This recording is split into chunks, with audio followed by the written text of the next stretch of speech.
How's everybody doing today? Good. Everybody here is okay?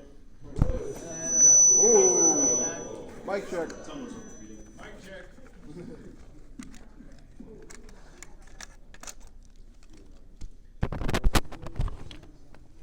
These are both false. Yeah.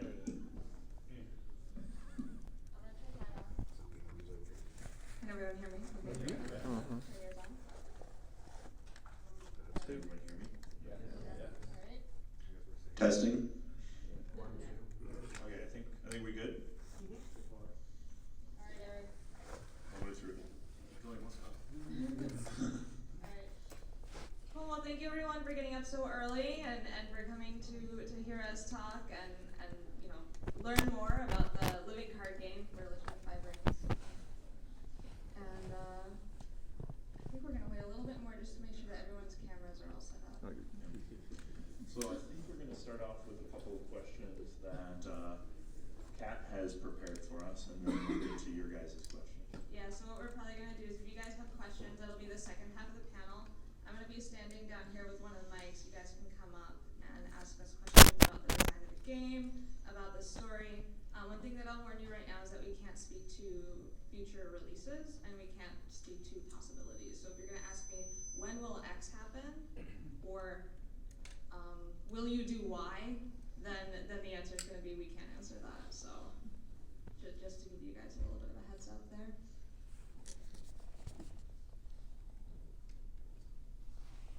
Everyone have a good Gen Con? Yeah. Wonderful. Yeah, who got to play in the Kikumatsuri yesterday? Wow. Who stayed until the very end and heard the storyline decision? Nice, you guys are dedicated. It was tiring. No, it's fine. Don't worry about it. It's fine. It's fine. It's worth it. I think the not even once. Just to see how it goes. They forced us to stay. We can get a prize. That's true. Yeah, we had some good Hanamoto representation for Unicorn, but I expect that with 3 cores they're going to be doing a lot better. Yeah, I mean, I believe we did have a 4-in-1 unicorn. Oh, Maybe 2. Yeah, there were. So they're not too shabby. yeah, they're close. How are you guys doing? Mics, cameras? Yeah, we're good. I think we're good to go. All right, so we're going to get this show on the road. Everyone, again, thank you so much for coming. My name is Katrina Ostrander. I'm the story manager at Fantasy Flight Games. I work on Legend of the Five Rings as the story team lead, corralling the writers and working with these fine folks to represent the setting and the story in the card game. Why don't we go ahead and do some introductions, go down the line, tell us your name, what you do, and what sorts of projects you've worked on besides L5R as well. So I'm Brad Andrews, LCG designer at FFG. I've worked on games like Call of Cthulhu, Warhammer Invasion, obviously Warhammer Conquest, and then L5R. I'm Nate French, senior LCG designer at Fantasy Flight. I've been with the company since 2006, worked on most of the LCGs, Game of Thrones, Call of Cthulhu, back when they were CCGs, then the LCG formats, the Warhammer, Conquest Invasion, Lord of the Rings, Arkham, Star Wars, and L5R. If you played it, you helped make it. I'm Eric Dahlman. I've been with the company for about 6-ish years at this point, 6.5. The first project I got put on was the HBO Game of Thrones adaptation. After that, I was helping Nate and Eric Lang work on the Star Wars LCG. I've done a bunch of the sort of back-end work for Netrunners. Other people did all the card design, but I made sure that they were actually printable and playable. And then I've been working on L5R. Awesome, so let's dive right into our first question. When you guys began designing the LCG, what were some of the design goals that you guys wanted to achieve? Like, what were some of the overarching aims that you had in designing the new incarnation of Legend of the Five Rings? Nate's probably the best one to start with that. He's the lead designer of the project. Yeah, I think first and foremost it was kind of wanting to do justice to the original game and the history that came before us, make a game that felt true to what people would expect a Legend of the Five Rings game to be. Along with that, there were a lot of a lot of things that we've learned over the years working on LCGs, and kind of take advantage of some of those lessons and do some things, small and large, that really kind of built on what we've done before with the LCG category, and make basically the ultimate goal was to make a game that was true to the original and also the best LCG we've designed yet. So I agree. What would you say were some of the things for Legend of the Five Rings in particular that you wanted to preserve and make sure that came through? Like, what makes a Legend of the Five Rings card game Legend of the Five Rings, you think? Well, one of the key things we wanted to preserve is how cool and interesting declaring attacks or conflicts in the new game felt. That feeling of pushing your characters forward and slinging cards back and forth was one of the high points of the old game. So making sure we preserve that sense and that feeling was just incredibly important. I think for me, the main thing to make sure was that each of the clans felt distinct and still could all play the same game. Yeah. There's like, each of the clans has their own identity, but they all ultimately, to be part of the game, have to be able to all interact. And so making sure you keep that identity between all of them. yeah, for me there were several defining factors that, like, this is kind of at the essence of what Legend of the Five Rings was. One was the multiple victory conditions and kind of what those victory conditions were at their core. There's the province breaking, and then also the honor and the dishonor loss. Along with that, kind of the fan interaction and having the players be able to influence. Here's what was going on in the story, and then we tried to find ways that we could work that into the game a little bit more too, with the role mechanic. And yeah, like Eric said, I think the clan identity was something that a lot of people kind of came up to me and said, you're going to see people devoted to which clan, which faction they're playing a lot more in this game than you're used to in any other games where people will jump around. And it's really important that every clan has their own distinct identity and something that people can be proud of to be associated with. So. Alright, so my next question for you guys is, the Five Rings are the namesake for the game. It's called Legend of the Five Rings in honor of the Musashi Miyamoto's Book of Five Rings. And it seems to me, based off of what little I've played of the old CCG, that the rings take a different form in the LCG incarnation. How did you come up with these mechanics, and why did you want to feature the rings, in this way? Early on, we had a discussion about wanting the rings to feel more integral to the experience. And I think when we were playing around with conflicts early on, so long ago, we just had this feeling that we wanted these rings to be brought in some way in shaping how players told stories about all the different elements of the game. For example, let's talk about a fire conflict. In court, in political, it can represent a fiery, passionate debate, and on the military side, it's a lot more of a grand conflict. And that storytelling, when we kind of came across it, just really stuck. Yeah, I think there's a strong visual impact that they make too, just having them kind of centered. Like we were playing early on when we were experimenting with different structures and ways that the game could evolve. We had 5 ring tokens that we had mocked up, and we were playing some version where they were spread out in the center of the table, and Andrew, our studio head, who also has a background in art and graphic design, just kind of walked by and looked at it, and he's like, that looks really cool. And he's kind of just seeing it there, and like it was very evident right away what we were doing, and I think the impact struck him. So it was kind of something that just from making it a noticeable game when people are playing it on the table, that combined with like the setup of the 2 decks, one on each side, gives it a very distinct look, and it was something that we were kind of encouraged to pursue, giving them like that central positioning right from the start. Yeah, so one of the other things that's kind of new to the LCG version of Legend of the Five Rings is the fate mechanic, where your characters fade from play over time. How were you guys struck with the inspiration to make that, and how did that mechanic kind of change the way that the game played, because it's so different than so many other card games out there. Yeah, so this came to when we first got the license, and I was kind of trying to immerse myself in kind of what it was all about. Kat, you lent me a couple books, kind of set in the period of Japanese history where this game is kind of inspired by, and I took them home over.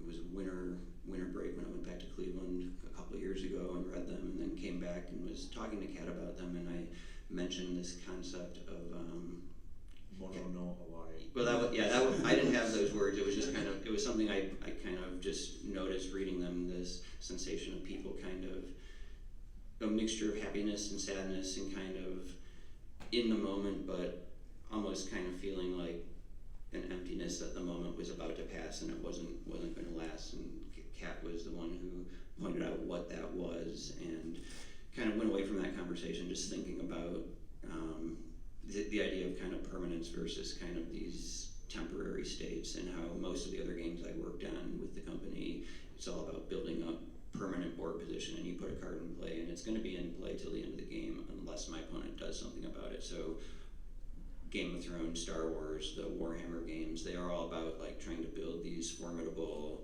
permanent states that are going to overwhelm your opponents and then just drive the game forward to an end. So this led to the idea of wanting to do a game that was basically at its very core built around temporary states and the sense that everything is always going to change and nothing is going to be permanent. And that led to the Fate system and went through a lot of different possibilities, but it kind of evolved into what we have now. Yeah, we talked about a ton of different ways to express that, but I think when we came across the Fate mechanic, sorry guys. We good? Okay, sorry about that. When we came across the Fate mechanic, we were just kind of intrigued by the decision points. The decision points that it provided for a player, the mystery of trying to figure out how much I should commit. That's really annoying. How much I should commit to this character, how much I want to invest, and really, again, the story that plays out, because Fate really represents how long a character is relevant to a conflict and how much you really need to put forward in order to bring that character in, which is why your clan champions cost 5. Obviously, something needs to be very, very important for a clan champion to be involved. So It also affected the looking at what card abilities do, since stuff is going away in on a regular basis. Certain card effects that in other games might be less impactful have a lot more impact. Like just sending someone home, if they've got no faith, they might no longer be able to participate in bowing a character. Is as powerful as potentially removing them in some cases. So just evaluating how things interact made it very interesting.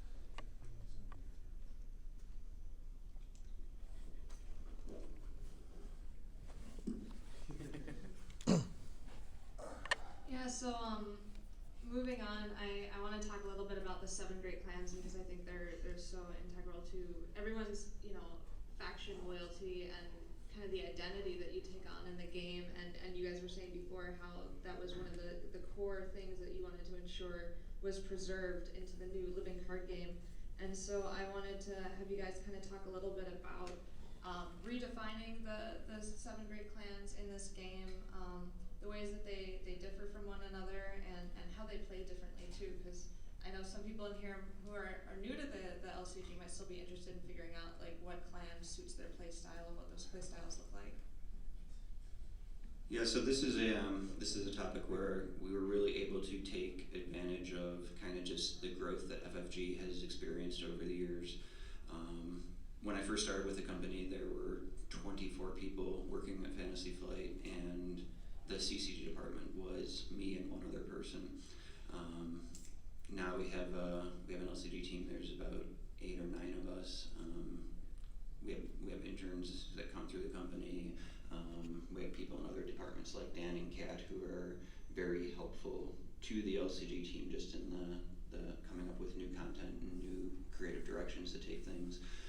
Dan Clark, he's not with us today, but so it was kind of coming from a place where I worked on a lot of games on my own or with one other person, having a large group of people to work with. We did kind of an experimental thing with the design of the different factions in this game, and basically the three of us, Brad, Eric, and I, we were kind of at the hub of it. But then for each clan, we brought in a different designer or creative person in the company to help with kind of coming up with the first draft, you can say, of the cards for that clan. So Kat and Damon Stone, who worked on Netrunner, both came in and helped with the Scorpion design. And Matt Newman, who works on Arkham, helped us with Phoenix. Caleb Grace, who works on Lord of the Rings, helped with the Lion. Chris Gerber, who was our manager at the time, he helped us come up with some of the dragon card pool. Danny Schaefer from Game of Thrones helped with the crab design, and who am I missing? Lucas Litzinger helped us with Crane, yes. Netrunner design. And Matt Watson, one of our interns at the time, helped with Unicorn, yep. Yeah, so we brought in these different people, and mostly it was to get an original person who wasn't one of us in the room and on the table to kind of help shape and guide that clan and pull them in a direction that we might not have considered, and just kind of give each clan a unique flavor and a unique sense of where they were coming from. And I think it was really exciting process to go through, and I think it worked out really well. Yeah, we gave each of the people coming in sort of an overview, like here's these challenges and sort of the game space areas that we kind of wanted them to explore, but we didn't give them that information on the other clans, and so they had the idea of like, okay, that's what this clan is going to be doing. So then when they came in, they had a lot of ideas with that, and then we could temper that with the rest of everything else. And Eric, can you summarize quickly like the clan's play styles and general kind of ethos in the game? So the crab are fairly defensive, but they use their ability to actually defend to then allow them to launch attacks because they don't have to commit as much to defending. So they have a lot of stuff that triggers while they're defending, but they also they know how to sacrifice things to make greater goals. So they have a lot of mechanic built in. The crane appearance is everything, and so having honored characters and what that gives you is important. And they're heavily politically focused, but they actually have specific characters that are usually better at military than than some of the others in their clan, because that's what their focus is. The creative very much sort of like each person has their place and there's a very specific focus. The dragon are sort of individualistic, and so you tend to have singular characters that you sort of build up and make use out of, and then things to allow you to use those characters multiple times or protect them from opponents' effects. The lion are sort of they have a very large military, so you have lots of characters on the board. You're trying to use the weight of numbers to overwhelm your opponent. They're heavily military focused, but again, they have, similar to the crane, they have a couple of characters very specialized to do their politics side of things, but they don't have too many of them. The Phoenix work with the elements, and so they have lots of different shigenja that that trigger off of different conflict types, or if you have certain ring types, or manipulating them, the ability to sort of control the flow of a turn. The Scorpion, being underhanded, have lots of sneaky tricks. They've got more characters in the conflict deck than anybody else. They have more ways to dishonor your opponent, make them look bad. Basically they're not above doing just about anything. And then finally the Unicorn, similar to the Lion, are also a little bit swarmy. They use the weight of their numbers, but they also have sort of speed. They prefer the beginning of the turn to the later end of the turn, so they have a lot of things that work early on, or if they're first player, rather than sort of at the back end of the turn.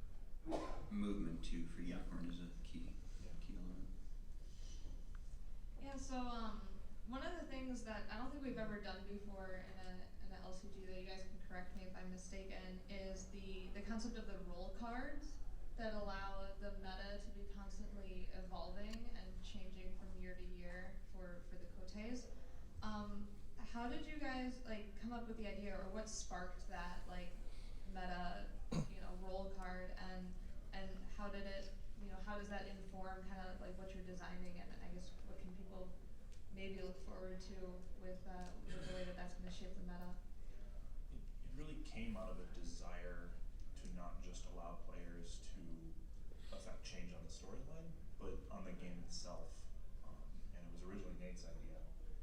Yeah, I think it was mostly kind of to kind of build right into the very kind of the card mechanics and the function of the game, a place where tournament results or kind of online, kind of like similar to the voting thing they did for Game of Thrones with when they voted for the Meister's Path about a year ago, where you can do like these Twitter things where fans all over the world can vote on decisions, but just to have a vehicle built into the game that would always be there, that's something that organized play or social media could take advantage of and use as a tool to give players even more of a feeling that they were influencing how things were developing. So the roles kind of have two different ways. One is the seeker versus keeper, and then the other direction is which element is chosen for each clan.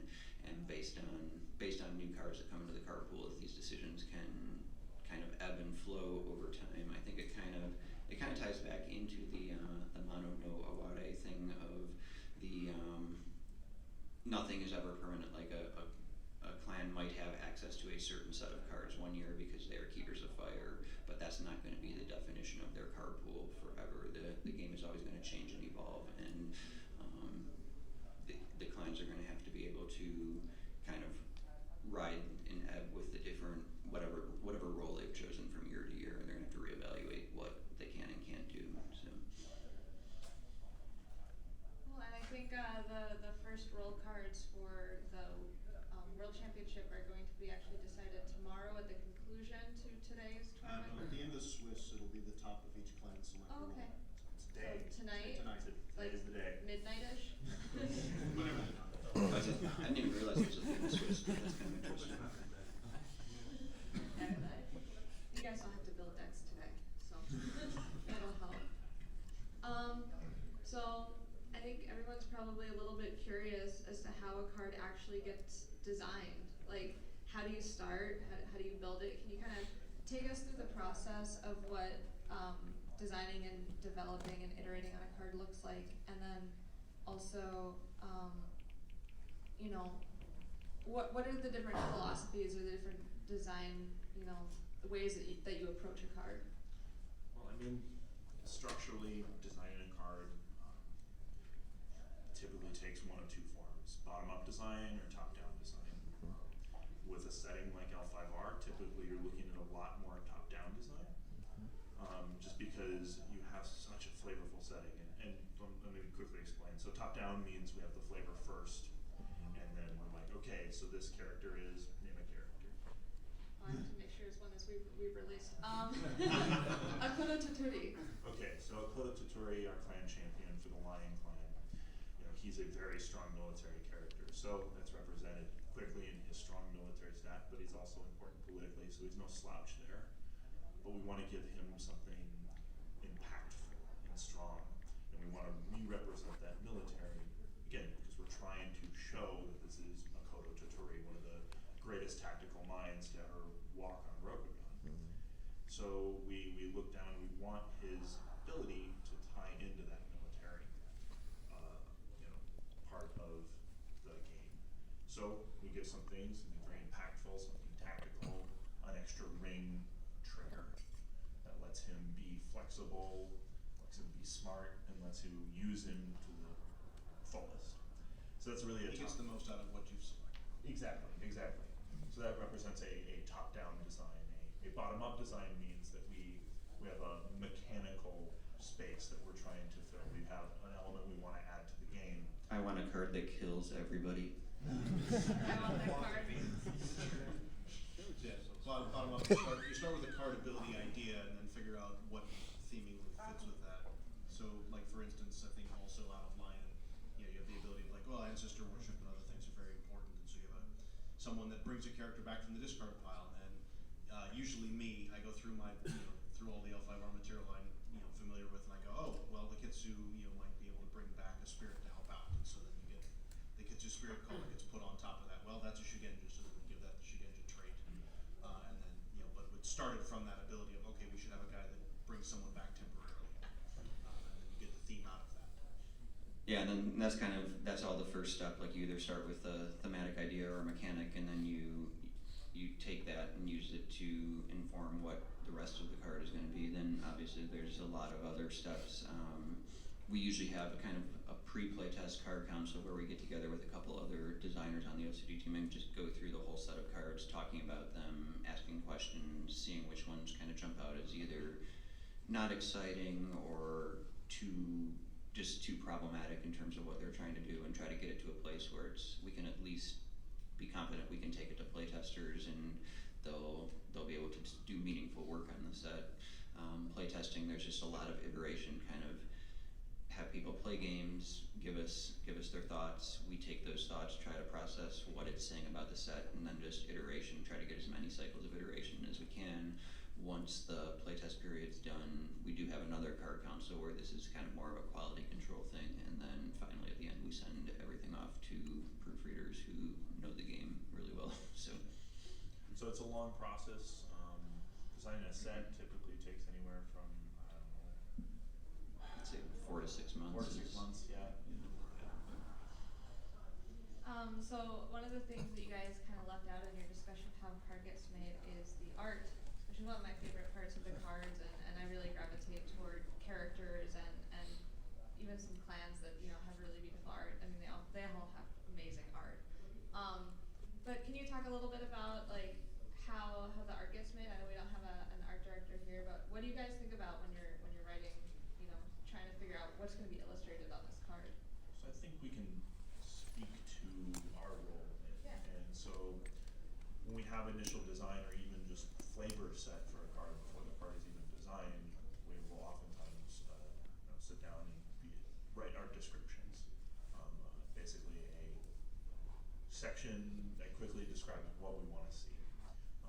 Usually involves saying this is a lion card, it's a character, and I'll take for example a Kodo Totori, just because we were talking about him earlier, and it'll be a quick description of what Totori looks like, what pose he's in, what kind of thing that he's doing, and then one thing that we added to our art descriptions, in particular for L5R, is an emotion field that we fill out that we want to try and convey to the artist how we want this piece to feel. And I think it really shows in the art that extra little bit of emotion. If you look through the pieces, they really make you feel things when you look at them. Captive audience. Yeah, one thing about the emotion field too, where I think it was really useful as a tool for the artists and kind of for our art directors too. So like if we wanted to do a card and we put in the emotion field anger or rage as the emotion, it wasn't necessarily like, we don't just want a character with an angry expression on that face, because a lot of times that looks kind of silly. It was more of just the way you're composing a piece and the colors you choose, like kind of the piece as a whole, this should be the emotion that it's evoking. And I think kind of for people working from an artistic background, that's a lot more helpful in terms of like trying to express something than just trying to do a character with a really angry look on their face, which was kind of, I think before we kind of discovered the use of this emotion field, that was a lot of how we tried when writing art briefs to convey emotion through pieces. It was through the characters, but you can be a lot more effective and also a lot more subtle just by letting the piece itself capture these emotions. Yeah, and then kind of the last step on that is once they're all sort of written, both Katrina and myself usually go through them and try and pick out details or correct small little things that are very important for the way the culture is portrayed. And I have a background in old style Japanese martial arts, and so I go through usually a lot of the warrior pieces and make sure that things are important, like their swords are on the correct side, and they're holding just if that detail is brought up in the description, that it's being portrayed correctly so that the artist gets the right idea. And hopefully we'll make the art director's life easier, that we don't have to keep sending stuff back to them and say, no, fix this or fix this pose, it doesn't work like that, please make it look like it usually does a lot of the other side of things. I know we've had to talk to our art directors about no flipping art because the sword has to be on a certain side. And the kimono needs to be Right, over a certain way. So there's Yep. lots of tiny little details that go into the culture that are really important if you know that they're there. And so things like how someone is holding a sword, or how a sword is placed on a rack, or if they're walking around, how they're holding it or how they're wearing it. All of these have meaning, and so we wanted to make sure that that comes through properly for those that know those details to look for. And a quick shout out to our director, Andy Christensen, did a fabulous job with the core set, and can't thank him enough. Just did a wonderful job working with our artists. Yeah, I had the chance to talk to Andy a little bit about the way that he approached this art, because I think those of you who've looked, we have some art that we brought in from the old game, but the new art that we have has a little bit of a different stylistic look to it. It's a lot more impressionistic. It's a lot more less focused on fine details and more about that emotion field like we were talking about. And I was talking with Andy Christensen and how we looked at the fact that sumie, which is the ink brush style of painting in Japan, is less about capturing the precise details of a horse and more about capturing the sense of movement from a horse to give you like that kind of emotional or like sensual reaction as a viewer of the art piece. And I think that he really captured that in terms of the new L5R art. Some of the unicorn pieces especially, it's kind of hard to pick out the details of the riders and the horses, but it feels like they're charging at you. And that was very much inspired by the traditional Japanese ethos together, and kind of marries art with card title to tell a story in a lot of cases. And so for the core set, a lot of the flavor text is dialogue as opposed to exposition. Could you guys speak a little bit to the decision to do that and what you guys wanted to achieve by having it be more dialogue heavy in terms of the flavor text? Yeah, I think one goal we kind of set with the flavor text was to try to kind of go back to trying to capture a moment or an emotion with the flavor text, rather than trying to we wanted to avoid kind of like encyclopedia entry sounding flavor text where it's just telling you a fact or a detail about what's going on with the card or the piece. It was more about trying to imagine if this was a movie or a novel or something you're experiencing, how can we best capture that moment and what might be flashing through a character's mind, or what you might be feeling in that moment, and kind of trying to focus on that temporary experience of the moment with the flavor text was kind of just a guiding principle. It's not something that we applied to every card, but just to kind of shape and what we were looking for more often than not, I think would be the best way to put it.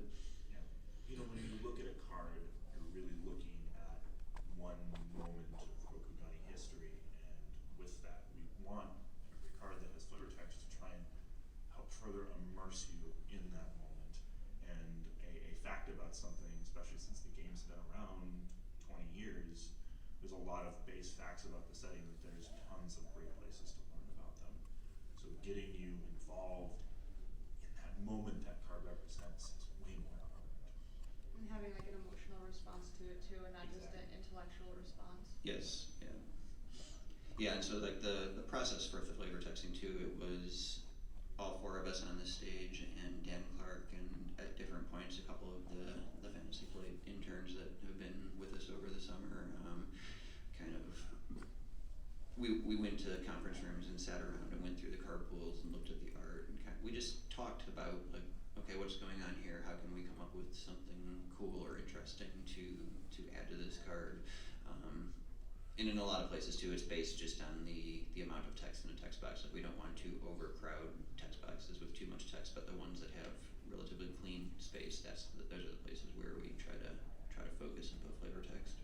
Just one potential example, in the Lion Clan, you have the Lion's Pride Brawler, which is it was a courtier, and then at one point there was a Bushi, and at one point we added the courtier trait and that ability, and a couple of playtesters were like, hey, how does this work? And like, don't worry, the art and the flavor text will help sell that idea. So with the art that we had for that and the flavor text we added, sure enough, it's a warrior who got sent to court who doesn't really know necessarily how to solve her problems any other way, and so she will threaten other people to do what she wants. so it's like that's the takes the art and the ability and the flavor text and ties the whole thing together. And funnily enough, the conference room we used for this was actually called Rokugan. Yeah, it's across from the Shadowlands. Which makes sense. The playtest room where terrible things happen. Yeah, it's hard. Flavor text is really hard to write.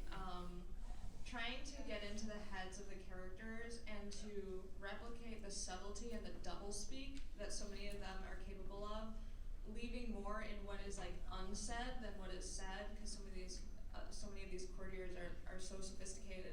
It's not something that I really went to school for, so trying to get that level of cleverness is really a challenge. Luckily, we were able to kind of like bounce things back and forth. Like, how do we get that nuance in there? What sort of word choices can we make? And then Nate was always like, well, you got to make it shorter.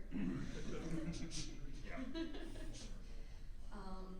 So I think to wrap it up, I want to ask you guys. I know like we pretty much know clan identities here. We were wearing our crane, scorpion, dragon. I had my scorpion shirt on yesterday. But I'm curious, who's your favorite clan champion of them? Because the answer might be different. Why is that? Is that because of the gameplay, or is it because of the lore? So why don't we start with you, Brad? Ooh, favorite. I'm gonna go with Shiba Sakune. I think mechanically, just really, really fascinating. Getting that extra ring trigger. The art is, oh my god, fantastic.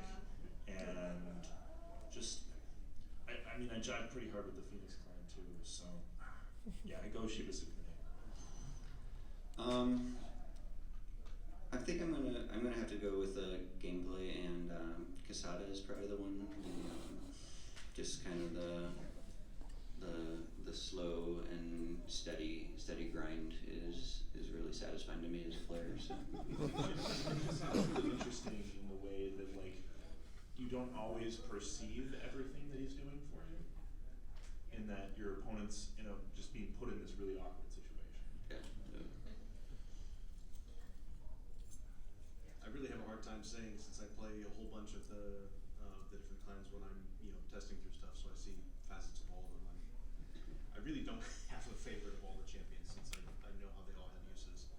So it's really hard for me to actually answer that, because I can't pick a favorite, because they're all good in the situations where they are good. Are you saying you love all your children equally? He's saying he doesn't like any of them. that sounds more right. How about pick on by art? Is that all set? They're all pretty much done in the same style. I think the artist we had for them did a very good job with all of them. So they all turned out really well. I think we'd like to move to answering some of your guys' questions. Yeah, so if you guys want to come up and ask your question, why don't you guys come up here? I want to let you speak into the mic. Okay.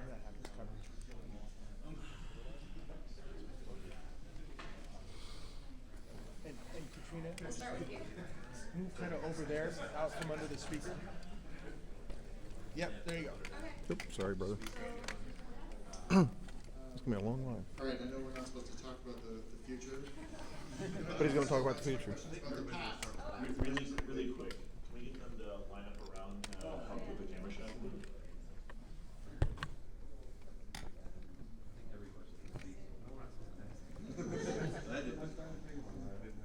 It's up, I don't know what I'm supposed to do. You gotta ask us. Yeah, go for it. You guys talked a lot about how the old card game influenced the new card game. Can you talk about how maybe the role-playing game, or Clan War, the tabletop game, or God help me, Disc Wars, influenced the new L5R? So I actually got my start in the L5R universe with the role-playing game back in, I think, 2002 or 3-ish. So the second edition AEG, and also the WotC era D20 version of the game. So that's where I started.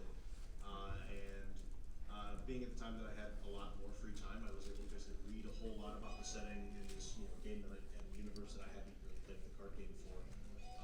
Later on, I ended up playing in Samurai and Celestial Edition, and so I was up with the story at that time. I even after I stopped playing, when I became severely underemployed and could no longer afford being part of CCG, I kept reading all the story line stuff and keeping up on it. So just I had quite a lot of exposure to the old story related things. So I've spent a lot of times like when we'll come up with ideas like, wait, that can't be this, it should be this family or that family, or maybe we should tweak an ability slightly to make it fit a bit more with the setting.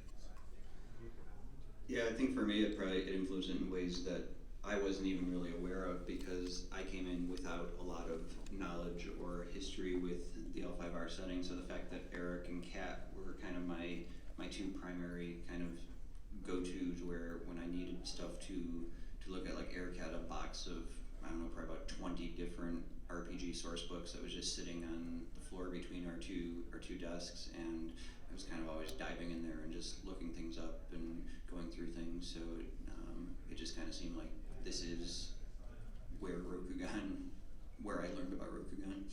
Yeah, I'm about the same, like, that giant stack of books that Eric had, I think I've read most of them at this point, like, just when we were getting going, and, man, it's a really deep setting, and so definitely the old role-playing books were a huge influence on my setting.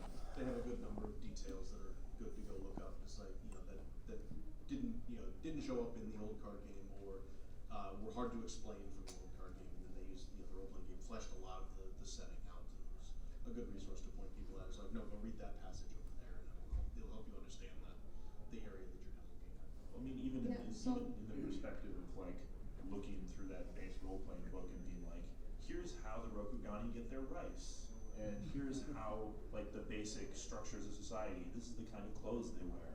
Like, all of that is such a huge influence on how we write art descriptions, how we design cards, how we even just think about the setting. Yeah, why don't we'll keep our answers a little bit shorter so we can fit in more questions.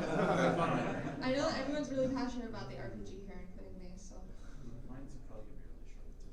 So I know there are a lot of things that you guys are limited with what you can actually talk about.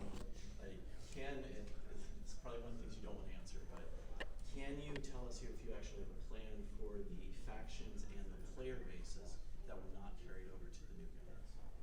Well, we can't speak to those other plans right now, unfortunately. But do you have a plan? I can't speak to that either. So my question is, so I'm a product developer in a different industry, so I understand the ups and the downs. Can you talk about a mechanic or a card that you're like, this is gonna be great, we came up with it in Rokugan, we sent it across the hall to the Shadowlands, it came out all twisted, tainted, and not exactly how you expected it to be? I think so. There was one that comes to mind for me. There was a unicorn stronghold early on in the session that was very defining, and also it was playing the game it was playing with the economy of the game in a different way than all of the other factions. And I think I spoke earlier of kind of lessons we learned in earlier sets. We had a similar problem with the Night's Watch faction in Game of Thrones 2nd edition, where they were playing a different economical game than everybody, and eventually kind of towards the end of the playtest session we abandoned that idea and took them in a different direction. We kind of did the same thing with this Unicorn Stronghold, although I think we did it a little bit earlier in the process once we realized, hey, this is the same problem we were running into with Night's Watch. And so it was kind of because the game is the economy and the Fate economy is what I'm speaking of, is so central to how the game plays. We didn't want a faction that was breaking that in such a dramatic way in the core set, because it was kind of throwing everything else off, and it was influencing too much how we had to change the design of the Unicorn clan. So we moved that back. It's still a really cool idea, and I think down the road there will be some version of this stronghold in the game, but it's kind of for a core set it wasn't appropriate. So that's the best example I can think of. Alright, so next question. Can you guys talk a little about how you tie the theme with like the mechanics of a character, say like Sukune or any of the champions, because it's so defining, the mechanics. How do you tie their personality to the mechanics in game? Well, it's really about thinking, so again, this is a top-down design type question of like, how would that character interact with a particular element of the about a political character. Hotaru Shoujo. Yeah, Hotaru Shoujo, and let's look at Shoujo because he's a perfect example of like, he is a scorpion. He's in some ways insidious, but he's also a genius. Do you mind if I take this one, Brad? Yeah. I designed Shoujo. Yeah, go for it. So, yeah, that was my bad. I wanted Shoujo to be so politically indomitable that to try and cross him on a political battlefield was basically suicide. And so to even be able to, to be able to go toe to toe with him, you have to be of a certain caliber, because you're not going to be able to send your lowest ranking emissaries to the Imperial Court and deal with Shoujo. That's not going to happen. And so I think that the way the mechanics turned out is that he, reduces the political of the people that he's facing, and then forces, and then you have to like deal with him. And if you can't even meet that threshold, then you're just dishonored and you're out. So that was basically how I wanted to replicate that as well. I went to them and I was like, so how do we model Shoujo being so awesome that that other people can't hold a candle to him, and then, basically making sure that only the highest caliber of courtiers can face him. And we were like, he probably murders them. He does have some good relations in the Shilsudo family, I've heard. Yeah. Alright, my question kind of goes into some of the other games you guys have worked on and designed in the past, especially with like Game of Thrones, the first edition LCG. There were a number of characters in that series that didn't come from the books necessarily, but they came from past iterations. And something I noticed with the stories that were released, there were a number of memorable character deaths already at this point, with like Hida, Tamanatsu, and Erisu. Might we see, is that kind of an area that you guys are leaving open for design space in the future? Like characters who have been removed from Rokugan through this story? So it's one thing. I think one thing that's kind of important with this topic is that the game and what is going on in the story, the game will influence the story. There's not a one-to-one relationship as what is going on in the story is exactly at a certain moment of the game, or vice versa, whereas what is published in the game is portraying an exact moment in the story. The game is a representation of a period of time, roughly defined, of Rokugan history, and then the story is moving through that time, kind of moment by moment. So if a character does pass away in the story, that's not necessarily going to say we will never print this character again in the game, and vice versa. Like if the story moves to a certain point in time where there's something that happened earlier in the timeline that we haven't yet portrayed, that doesn't mean, oh, we're never going to portray that. Like the game is exploring is kind of a broader camera view or look at what's going on, and the story is kind of that's our progression through that entire period. Can I get a time check real quick? How many more questions can we take? 10 minutes. 10 Okay, minutes. good. So. Great. Okay, so my only experience is from the previous game and the demo. I had it demoed with me and my wife, and so my question is specifically about something that I found I haven't heard much about, and then when I sat down to demo it, it really surprised me about how much it felt random in it. It's the province cards, like the location identification cards. The fact that in the old game it felt like you could make strategic decisions and the only thing you really didn't know was what was in the fate hand, and you could kind of prepare for that. But one thing that I felt was interesting when I was playing the game was like going into attack and knowing that you can hit it and then suddenly choosing a military victory, and suddenly there's an additional +5 province strength to it. +5 is a lot in my mind. And I'm wondering, how did you guys come up with that mechanic, and how do you see that as portraying the world itself and bringing the conception to your So- vision of the game? So, Rokugan is a society where information doesn't travel nearly as quickly as it does in, say, a modern society. And so all of the clans, and this is one up in the RPG material too, is that no one really travels around all that much. Samurai kind of do if they need to get sent somewhere, but everyone kind of is really only familiar with their own location and their own locale. And so when you send an army into enemy territory, you don't necessarily know what you're going to find or run into or what's going to be happening. And so as you attack into your opponent's provinces, sure you might have some scouts, and so there are mechanics where like, oh, we have to send one guy to turn face up and see what happens, or some of the more scout type characters have abilities related to this flipping of provinces. But hey, if I send a whole army and I might run into something that's not good for me, or I might end up in a situation that's advantageous, and so just gathering information is important. It also comes down to when you're building your deck, figuring out what you want to represent your lands, what defenses you want to take is very, very important.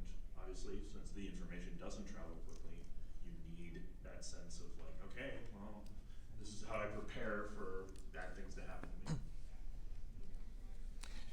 To me, it feels a lot like the old terrain cards. You don't know what's going to happen until it drops. So, So what kind of theory crafting, if you will, did you all do before the decision was made and the deal was hammered out for Fantasy Flight to acquire the IP? Like thinking about how an L5R LCG could be made before it was official.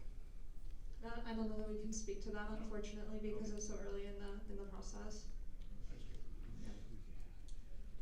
So one of the things I enjoyed most, in addition to playing the card game itself, was the stories you read online, like the little chapter stories. What would be a good one to just find online and read to quickly get familiar with the relaunch, with where the story stands now? So I believe actually on the L5R LCG product page, we have an overview of the current reboot and the different conflicts that are facing each of the clans. And so that's about 500, 700 words. Read that and you'll get pretty much up to speed on what's, causing problems for everyone currently. At the bottom of that page, there's an accordion that says fiction, and it's got the different fictions that you can catch up on from this reboot. Would this be all current story? Yes. Okay. Morning, guys. You as a design team, and specifically Mr. Fringe, has gone on record on saying that when you looked at the old card game, you've stated that nothing was off the table in terms of what you were going to try and preserve from the old game. I was just wondering if there was something that went first when you all got together and said, okay, this mechanic is no good, it has to go.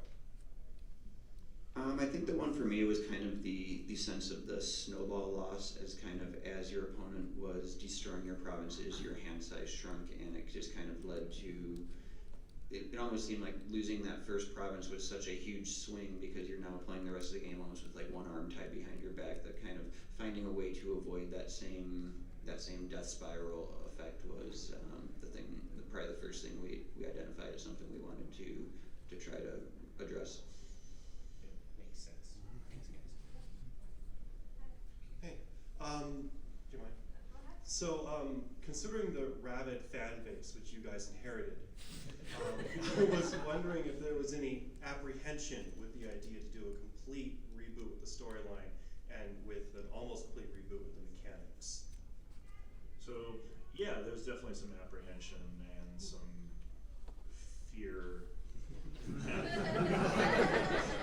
We had some big shoes to fill. But I think we tempered that fear with a lot of just, okay, they're going to be rabid, they're going to be excited. We want to make sure that what we give them is something that's respectful to all the enthusiasm and support and love they have for this setting, something that they can grab onto. And so to do that, we needed to fall in love with the setting. We needed to fall in love with the game, and we needed to understand what made it that fans grabbed onto and really just what brought them to Rokugan. And I think the research we put in, the time was well spent. All the games we played, all the times Eric kicked our butt, like that, because we wanted to give you guys a game you could love again. Yeah, I think we were also really motivated by Steve Horvath, who is a huge fan. It's probably his favorite game, and he's very, very high in the company and was really, really pushing us to do something that he and all of the people that he knows are into the river gun setting and the L5R game could be proud of. So. You mentioned some books that inspired you guys when you were making this game. What were some of those books or movies that you guys saw and were like, I absolutely need to incorporate something like this outside of what was already stated? But like, was there some like movie or book or anything that really inspired you all? And like, what was the book called? If the movie has the name Kurosawa on it, watch it. Yeah. We had a samurai movie night. Samurai movie night. Kudo Kurosawa. Movies from Eric was a big source. Yeah, so actually, this is your question too. What is the list of books I lent to Nate? Fantasy Flight Games actually has a account on Goodreads.com, and I have already curated for you an L5R inspiration list. Hey. So I'll tweet that out for you guys again on the FFG Fiction feed probably later today, so you guys can check it out. But it's got a lot of great, both like historical fiction. It's got some resource material, treating on subjects like Bushido, and then it also has other titles that have a mythological bent to feudal Japan that I think you guys will really enjoy as L5R fans, so definitely check that out. At any point in the design process, did you consider including enlightenment as a victory condition, or is that? We talked about it, but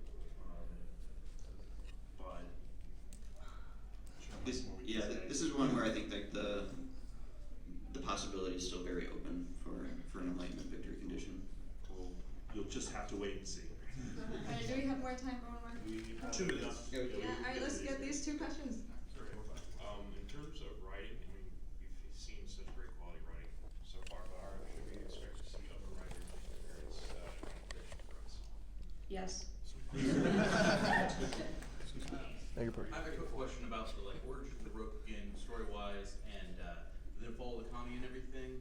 Is that within the setting? Is that a known fact in the way it happened, or is it more like a mythology or religion where everyone today may believe it, but that doesn't necessarily mean it's true?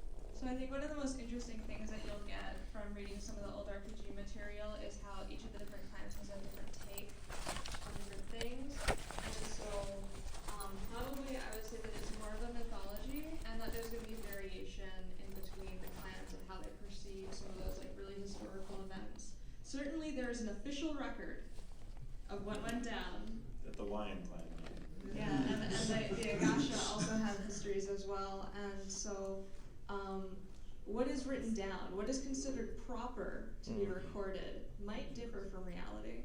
So. I mean, you also think about in the terms of just like even now in the age that we have where we have access to a whole lot of information, how much of the small, minute details of 1,000 years ago do you know?